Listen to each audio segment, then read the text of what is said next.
प्यारे बच्चों, आज के क्लास में मैं पॉलिटिकल साइंस पढ़ाने जा रहा हूँ। और पॉलिटिकल साइंस का आज मैं एपिसोड कौन सा पढ़ाऊंगा, बोलो?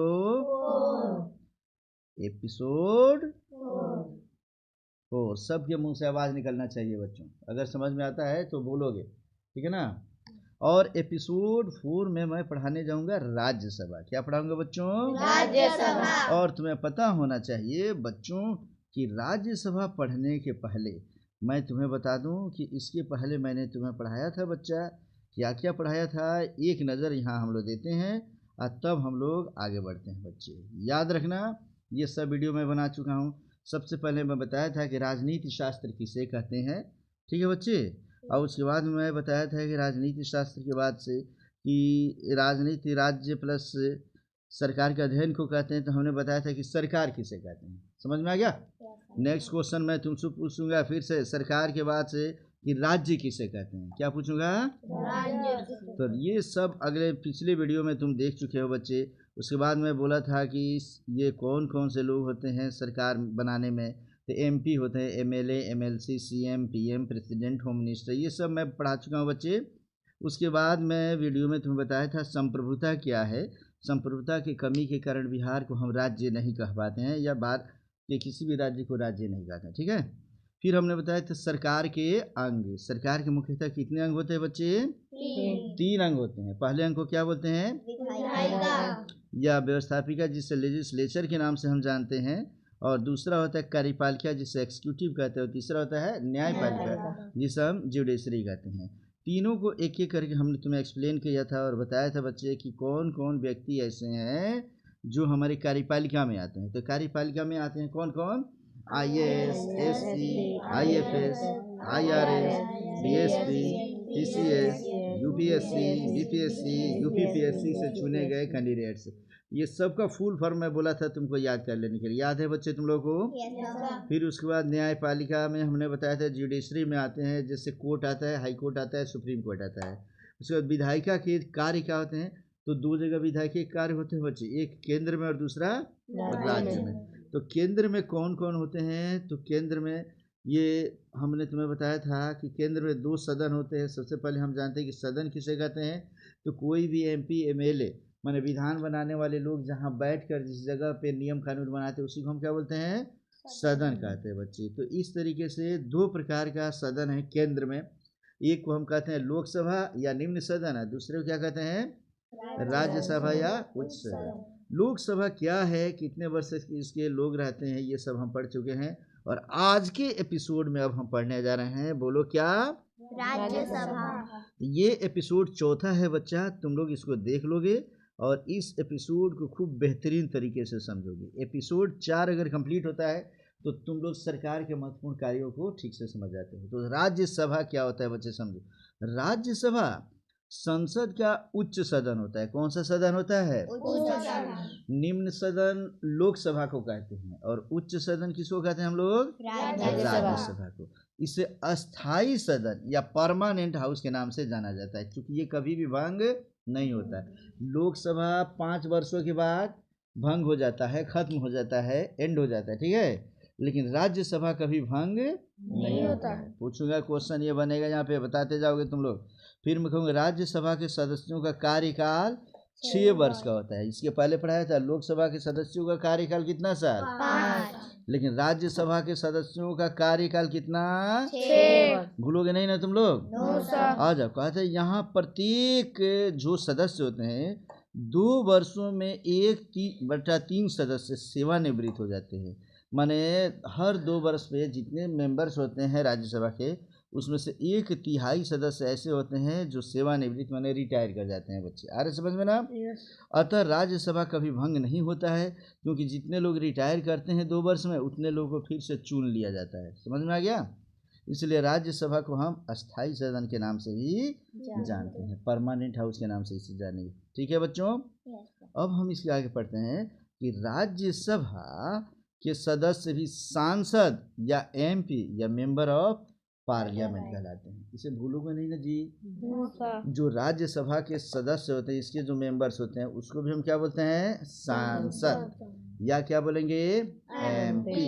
या क्या बोलेंगे? Member of parliament. ठीक है, एमपी का फुल फॉर्म ही क्या होता है? बोलो। Member of parliament. चलो बच्चे, तो अब इसके आगे मैं बताने जा रहा हूँ, इसे समझते जाओ कि राज्यसभा का पदेन सभापति, माने राज्यसभा की जब मीटिंग होती है तो उसके सभापति हो या राज्यसभा का अध्यक्ष जो होता है, कौन होता है? उपराष्ट्रपति। कौन होता है बच्चे? उपराष्ट्रपति। याद रखना, लोकसभा का जो अध्यक्ष होता है उसे लोकसभा अध्यक्ष कहते हैं। क्या बोलते हैं? लोकसभा अध्यक्ष। लेकिन राज्यसभा का जो अध्यक्ष होता है उसको हम क्या बोलते हैं? उपराष्ट्रपति। क्या बता सकते हो हमारे उपराष्ट्रपति इस समय कौन है? जगदीप धनखड़। बहुत बढ़िया, बहुत बढ़िया। धनखड़ को तुम लोग याद कर लिए हो बच्चे, काफ़ी अच्छे बच्चे हो। यकीन नहीं किया जा सकता कि चौथी पाँचवीं छठी के बच्चे इतना कुछ याद करके रखे हैं। मैं कल पूछूंगा बच्चे, ठीक है? चलो, अब बता सकते राज्यसभा का कार्यकाल, माने ये उपराष्ट्रपति जो होते हैं ना, इनका कार्यकाल 5 वर्ष का होता है। कितना? 5 वर्ष। याद रखो, राज्यसभा के जो सदस्य होंगे उनका कार्यकाल 6 वर्ष। कितना वर्ष? 6 वर्ष। लेकिन वही अगर कोई उपराष्ट्रपति बन जाएगा तो उसका कार्यकाल कितना? 5 वर्ष। राज्यसभा का सदस्य बनने के लिए न्यूनतम उम्र 30 वर्ष होता है। कितना वर्ष? 30 वर्ष।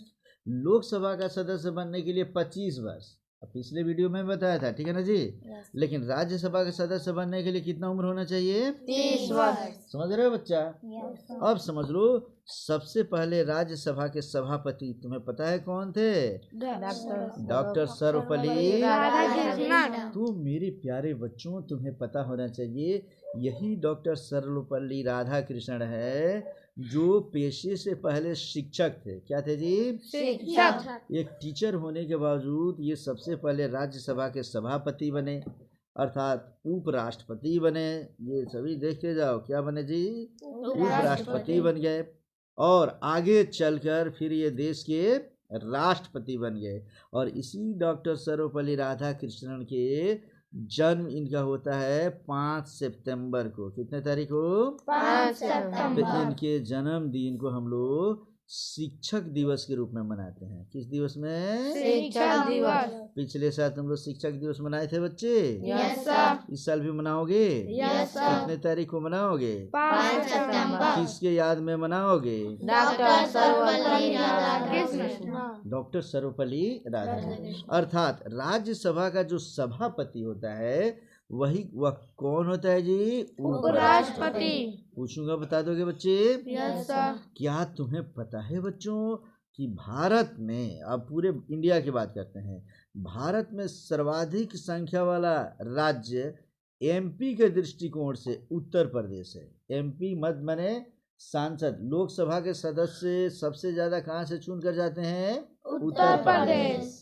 कितने लोकसभा के सदस्य चुनकर केंद्र में जाते हैं? 80। उत्तर प्रदेश से 80। लेकिन यूपी से राज्यसभा सदस्य के दृष्टिकोण से उत्तर प्रदेश की है। आ रहा समझ में ना? माने राज्यसभा सदस्य भी सबसे अधिक यूपी में ही है और लोकसभा सदस्य भी सबसे अधिक यूपी में। याद रखोगे तुम लोग? अच्छा, बिहार में कितने लोकसभा सदस्य लोकसभा में चुनकर जाते हैं? 40। काफ़ी इंपॉर्टेंट। मैं यहाँ क्वेश्चन लिख रहा हूँ बच्चे, ये कई एग्जाम में पूछते हैं। इंडियन रेलवे हो, बैंकिंग हो, एसएससी हो, यूपीएससी हो, आईएएस हो, पीसीएस हो, सब एग्जाम में पूछता है बच्चे, ठीक है ना? कि बिहार से कितने लोकसभा सदस्य, माने कितने एमपी चुनकर केंद्र में जाते हैं? बोलो। 40। 40। और बिहार से कितने राज्यसभा सदस्य चुन कर जाते हैं? 16। ये दोनों भूलोगे नहीं ना बच्चे? फिर से बोलो, केंद्र में बिहार से कितने एमपी चुन कर जाते हैं? 40। और कितने राज्यसभा सदस्य चुन कर जाते हैं? 16। गोपालगंज के तुम लोग रहने वाले हो बच्चे, तो बता सकते हो इसमें वर्तमान एमपी या सांसद गोपालगंज का कौन है? डॉक्टर आलोक कुमार सुमन। डॉक्टर आलोक कुमार सुमन ये ऐसे सांसद है बच्चे जो बिहार में अभी हमारे यहाँ सभ्या में एक हवाई अड्डा है, उसको ये पुनर्जीवित करने का काम कर रहे हैं कि वहाँ पे हवाई अड्डा हो जाए। ठीक है बच्चों? अच्छा बोलो, बता सकते हो कि उपराष्ट्रपति के लिए न्यूनतम उम्र कितनी होती है बच्चे? 30 वर्ष। 30 वर्ष होती है। अगर देश का प्रधानमंत्री बनना हो तो उसके लिए उम्र होती है 25 वर्ष। पीएम बनने के लिए कितना? 25 वर्ष। लेकिन अगर उपराष्ट्रपति बनना होगा तब कितना वर्ष होना चाहिए? 30 30 वर्ष होना चाहिए। अनुभवी लोगों को ही बनाया जाता है बच्चे, ठीक है। तो इस तरीके से अब ये बताओ कि राष्ट्रपति के लिए न्यूनतम उम्र कितना होना चाहिए? 35 वर्ष। कितना साल? 35 साल। यदि तुम देश का राष्ट्रपति बनना चाहते हो तो कितना उम्र होना चाहिए बच्चा?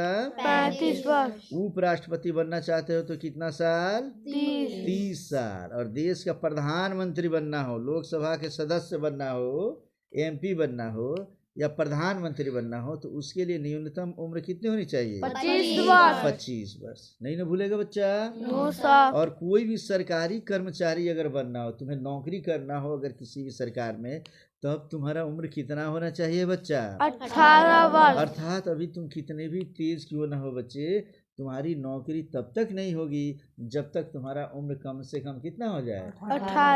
18 वर्ष से कम उम्र के बच्चों को यदि कोई व्यक्ति नौकरी देता है तो ऐसे बच्चे नाबालिग कहलाते हैं। क्या कहलाएंगे? नाबालिग। जिसका उम्र 18 से कम हो उसे नाबालिग कहते हैं, और जिसका उम्र 18 वर्ष हो जाए उसे बालिग कहते हैं। क्या कहते हैं जी? बालिग। बालिग का मतलब होता है वयस्क।